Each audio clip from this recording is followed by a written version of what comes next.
the stakeholders of the transport industry, the Ministry of Energy, the Ministry of Transport, and I have the following to say. Over the past few weeks, many families, businesses, farmers, and transport operators have felt the pain of rising fuel prices. I fully understand the frustration and the burden this has placed on households and on the cost of living across the country. As President, I want to speak to you honestly and directly about why this is happening, what the government is doing, and why we must face this challenge together as one nation. The truth is this: Kenya is facing the effects of global fuel crisis caused by the ongoing conflict in the Middle East. This is not a crisis affecting Kenya alone. Countries across Africa, Europe, Asia, and the Americas are all struggling with rising fuel prices, fuel shortages, and disruptions in supply. Since the conflict involving Iran escalated on the 28th of February 2026, the Strait of Hormuz, one of the world's most important oil supply routes, through which nearly 1/5 or 20% of global oil passes every day, has experienced major disruption. This has created one of the largest global oil supply shocks in modern history. Within just weeks, global fuel prices rose sharply, with increases and prices increasing by 54% for super petrol, 118% for diesel, and 126.4% for kerosene. These increases directly affect the landed cost of fuel imported into Kenya and ultimately impacted pump prices across the country.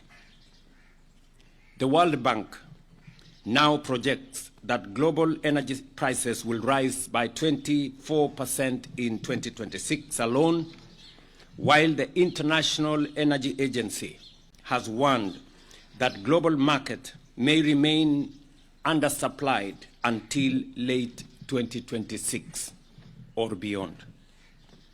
Fellow citizens, this is not a Kenyan problem alone. Around the world, governments are introducing emergency measures to manage rising fuel costs, supply disruptions, and pressure on the cost of living. Some countries are now experiencing actual fuel shortages and rationing.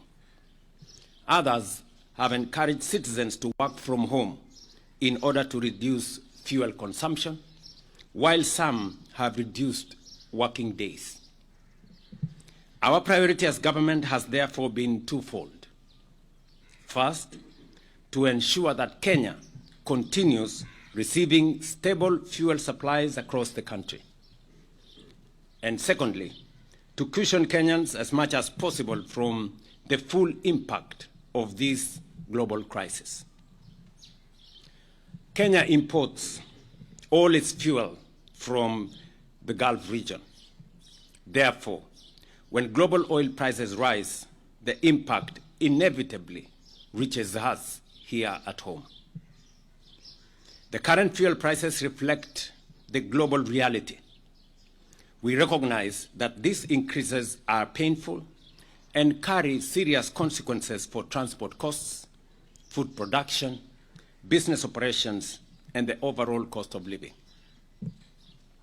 I know that for many Kenyans, rising fuel prices are not just numbers at the pump. They reflect everyday life. They mean higher matatu fares, a farmer paying more for transport of their produce to the market, a border rider worried about their daily earnings, a parent struggling to stretch their family budget, and a business fighting to remain afloat while protecting jobs. The government of Kenya has not stood by. We have undertaken several consequential interventions. First, through forward planning, using the Petroleum Development Levy and Fund, we have built strategic financial reserves to help stabilize the market during times such as this, without disrupting the broader economy as has happened in the past. To cushion consumers from the sharp rise in global oil prices, the government has used the Petroleum Development Fund to stabilize fuel prices. In the last two pricing cycles alone, that is April, May, and May-June 2026, the government has utilized 13.7 billion to cushion consumers. Secondly, working with Parliament, we have reduced VAT on petroleum products from 16% to 8%, foregoing Kenya shillings 14.4 billion in tax revenue in order to reduce pressure on Kenyan families and businesses. In the April-May 2026 pricing cycle, the government utilized Kenya shilling 6 billion in fuel stabilization and also forwent 6.41 billion in VAT revenue. In total, the government spent 12.45 billion on stabilizing during that cycle. That is April-May. We have spent a total of 12.45 billion to stabilize fuel prices. Because of this intervention, super petrol prices were reduced by 19 shillings and 67 cents, diesel reduced by Kenya shillings 40.25 per litre, and kerosene was reduced by Kenya shillings 115 per litre. Similarly, during the May-June 2026 pricing cycle, the government utilized another 7.7 billion for stabilization and forwent 8 billion shillings in VAT revenue. In total, during the current cycle, the government has spent 15.72 billion on stabilization for this month of May-June.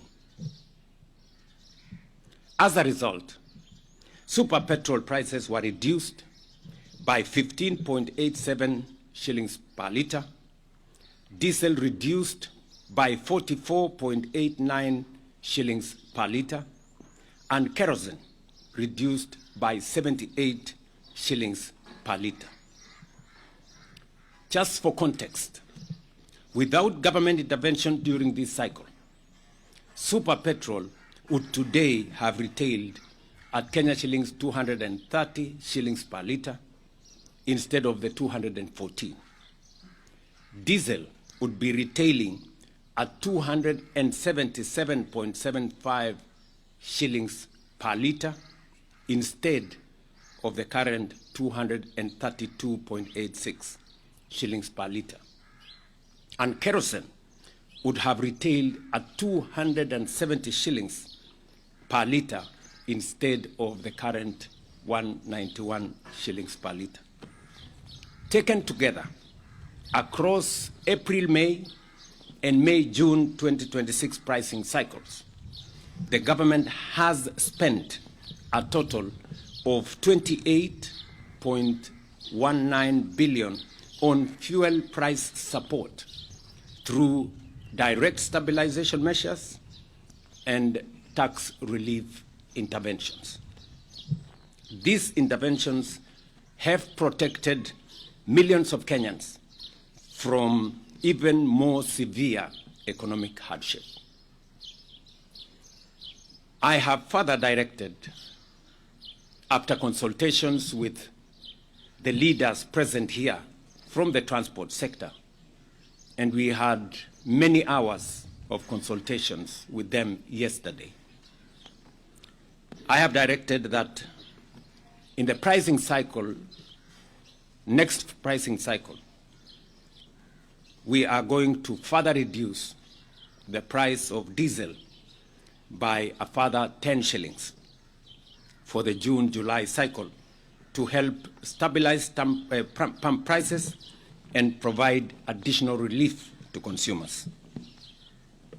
Thirdly, through the government-to-government fuel supply framework, we have secured guaranteed fuel supplies despite global supply chain disruptions, ensuring uninterrupted fuel supply availability across the country.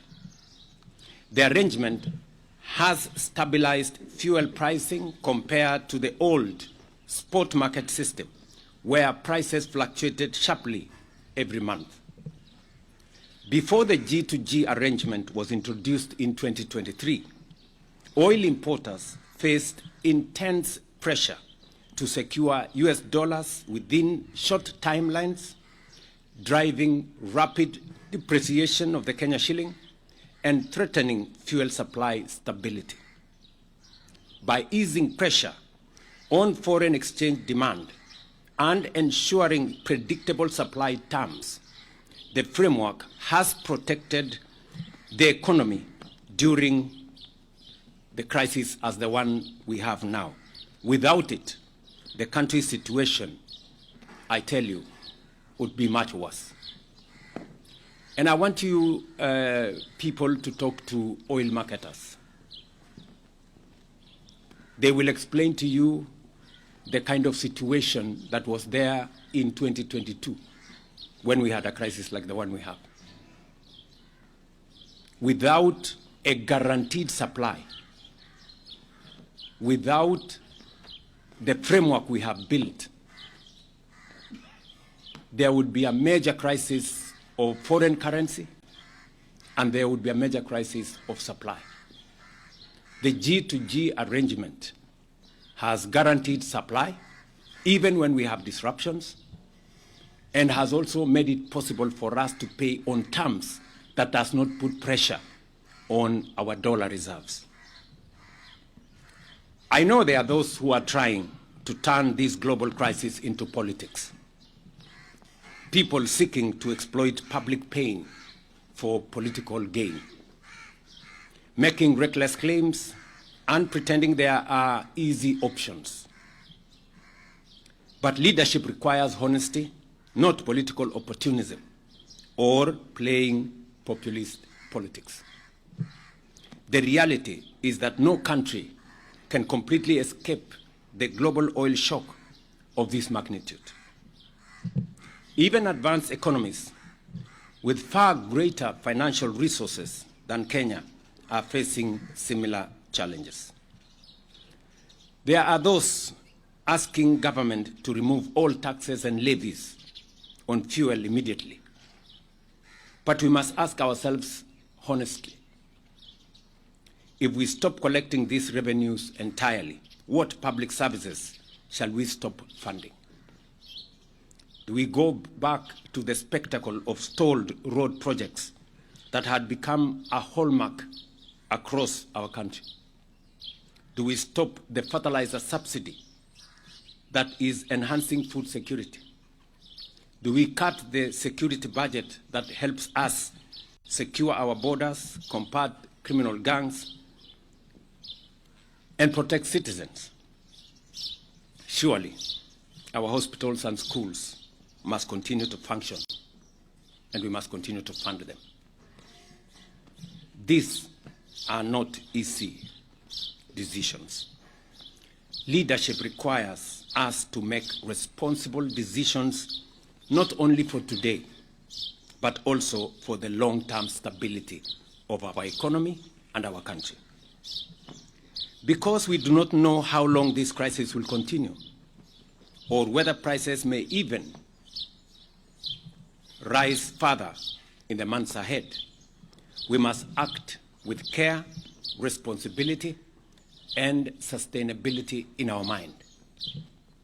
Fellow citizens, every nation facing this crisis is being forced to make sacrifices.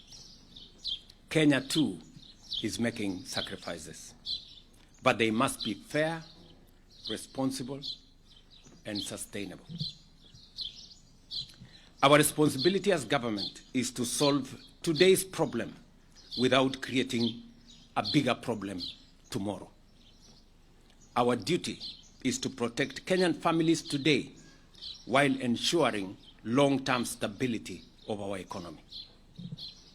That is why government continues to review every possible measure to reduce pressure on citizens while safeguarding the economic stability of our country. We are engaging stakeholders across the transport sector, agriculture, industry, and business community to develop practical interventions aimed at reducing the impact on livelihoods and economic activity.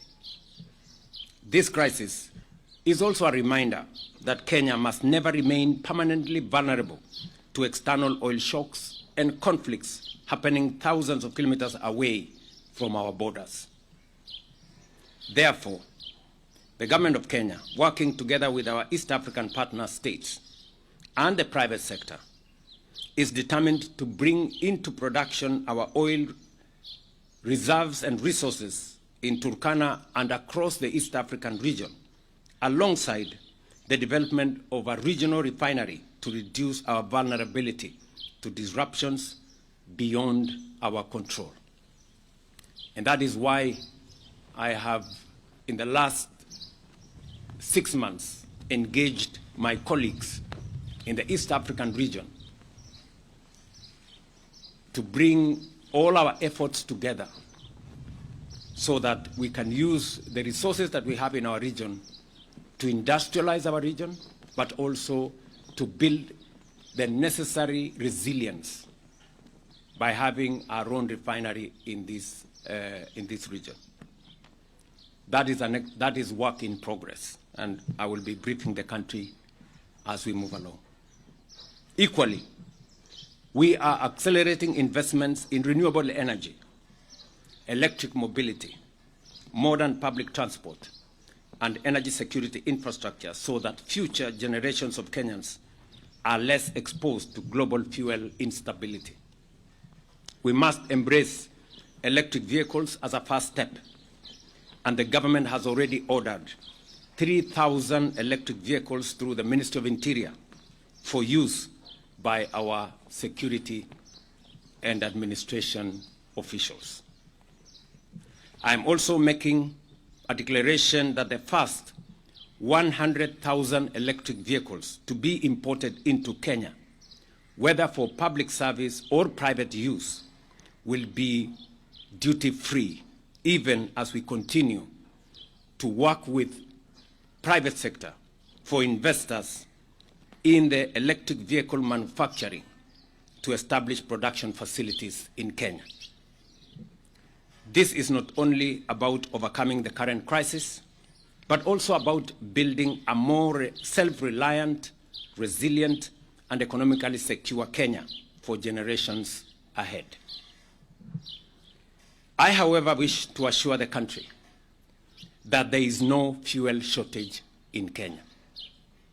Through the government-to-government framework, under which international oil suppliers are contractually obligated to maintain consistent supply, the government is taking all necessary measures to ensure continued, uninterrupted supply and stability in the market. Fellow citizens, this situation is not permanent.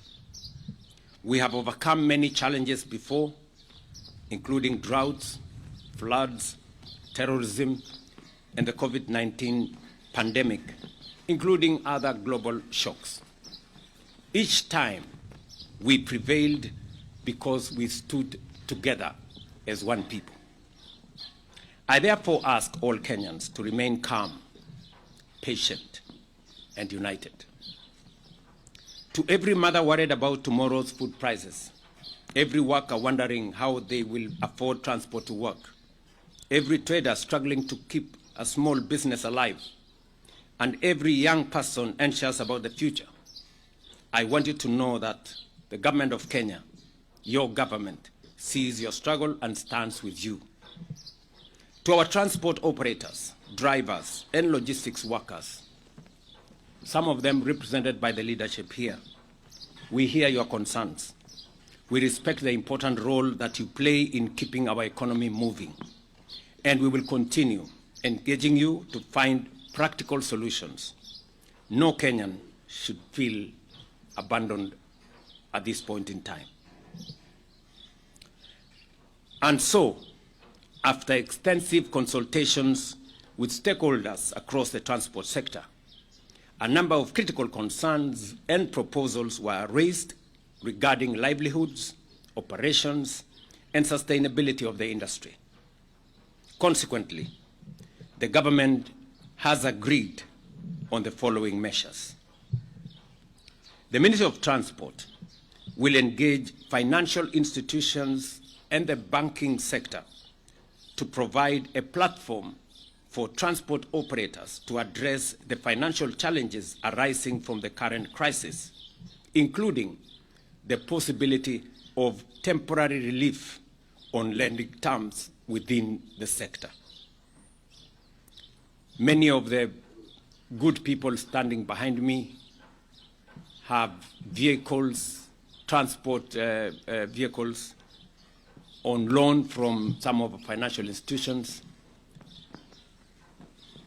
The government of Kenya, through the ministry, is going to engage those financial institutions so that we can seek some relief for our transport sector as we all face the crisis ahead of us.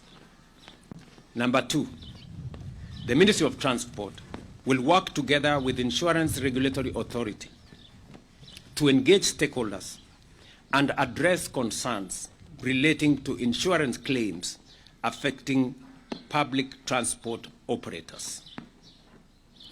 There is a big issue about transport operators, despite having insurance covers for their vehicles and passengers, end up paying bills when accidents occur and insurance companies go scot-free. This is a concern we must address so that an insurance cover has to mean something when it is paid for by our transporters. I have further directed that an immediate review of both the Insurance Act and the Auctioneers Act be undertaken to conclude within the next 3 months in order to establish a more responsive and fair framework for players within the sector. The Ministry of Transport, through the National Transport and Safety Authority, will engage transport network companies and drivers operating under the digital taxi platforms with a view to immediately implementing regulations on a minimum taxi fare and resolving the long-running disputes affecting the ride-hailing sector.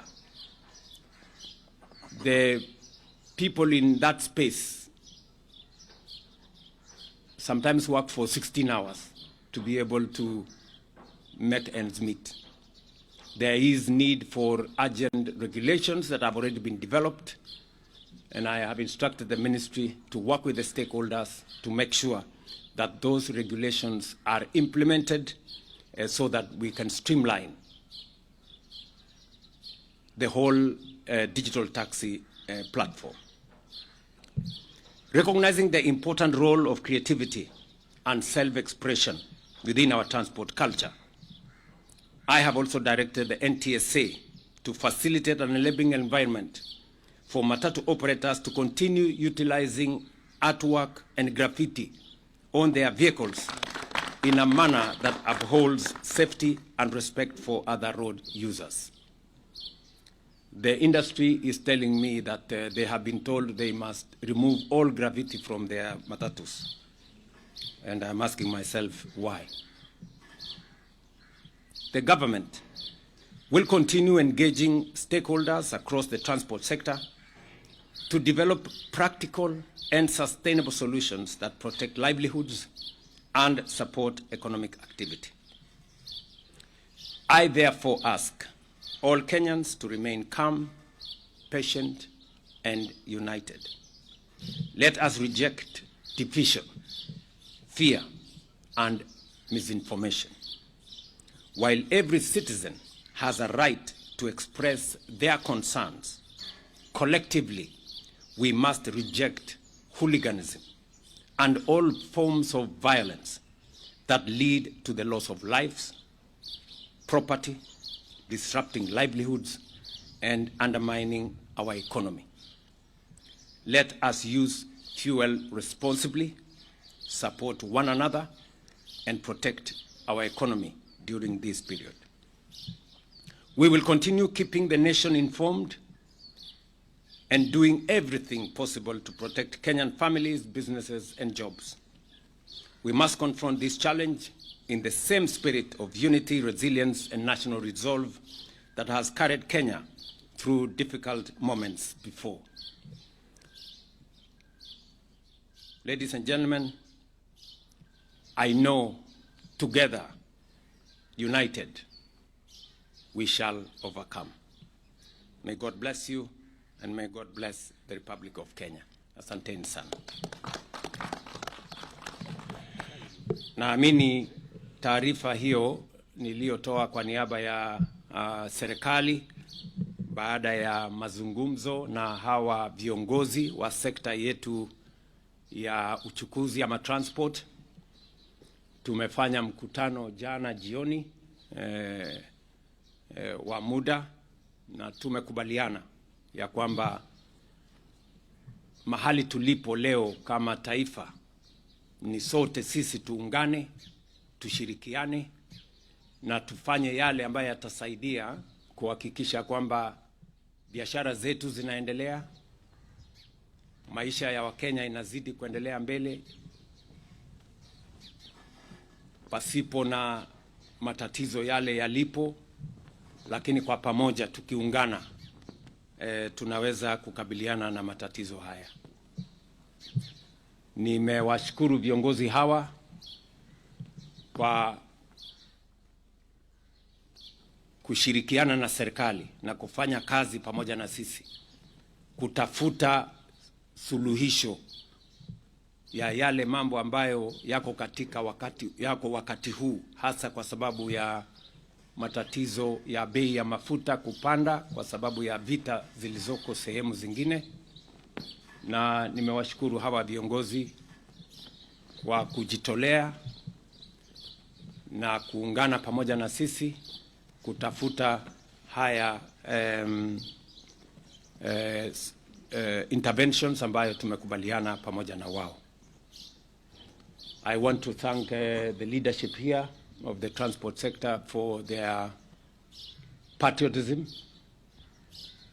and believe that when we meet together, we can always find solutions for the challenges that we face as a nation.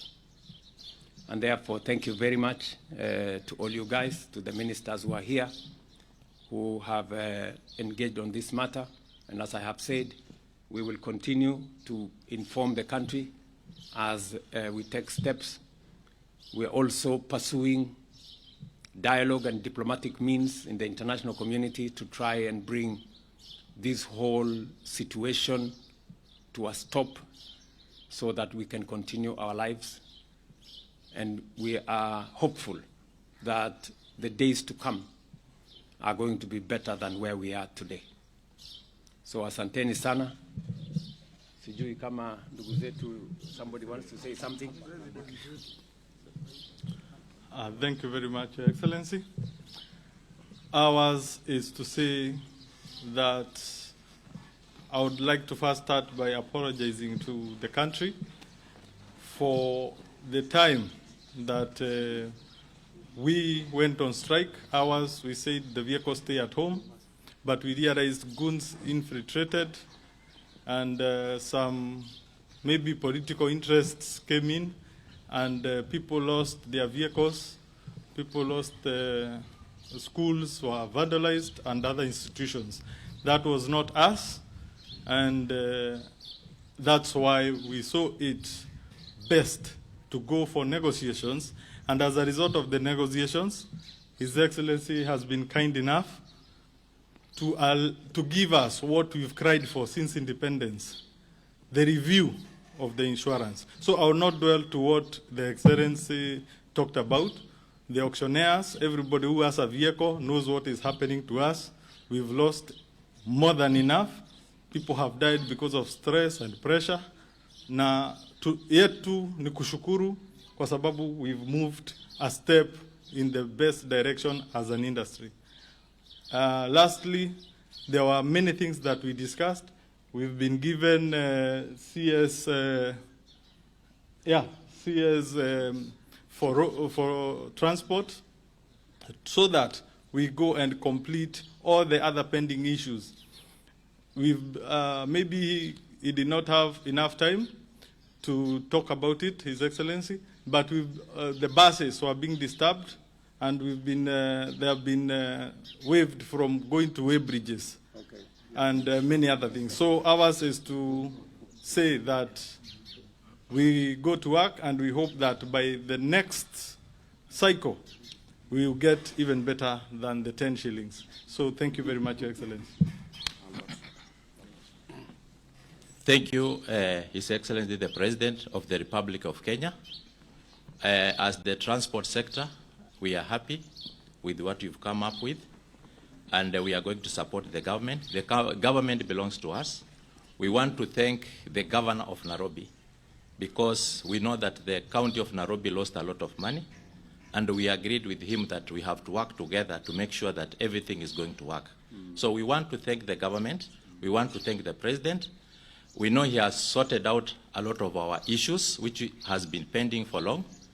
The issue of 14-seater within Nairobi, Mombasa, he has sorted it out. We know very well within Mombasa we do not have new vehicles, we have old vehicles.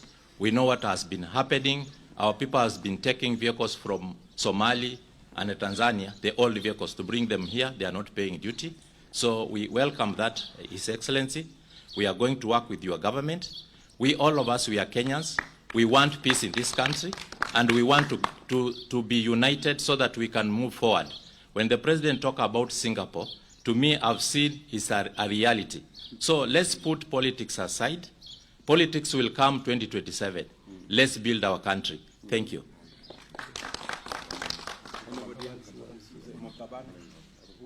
Okay, sorry. We want to say something. We've called off the strike. We had suspended the strike, but we've called it off. So we will not have strike next week. We are going to work. Thank you. Your Excellency, ours is to say thank you. My name is Edwin Smukabana, Chairman of Federation of Public Transport. Mine today is very little, is to announce to all our members, especially our investors and drivers and conductors, that after these good deliberations we have had with His Excellency, we are saying that the strike that we had suspended has been called off fully, and we are hoping that this will take immediate effect. Everybody to return the vehicles on the road, and for the entire country to understand that I think there is an economy here to save, and we are all looking forward to His Excellency to ensure that he drives the agenda of public transport. We have been promised a lot of things, including the electric motor vehicle. Your Excellency, I was on the task force for electric motor vehicle, and we came up with very many resolutions. It is very good that today you have spoken to it. We further would like to thank you very much on your statement on auctioneering and insurance. This is fantastic for us. That is all I would like to say today. For wananchi, please bear with us. I think the economy comes first. Thank you very much. Okay, thank you. Okay, gentlemen, asanteni sana. Yeah. So ile tulikubaliana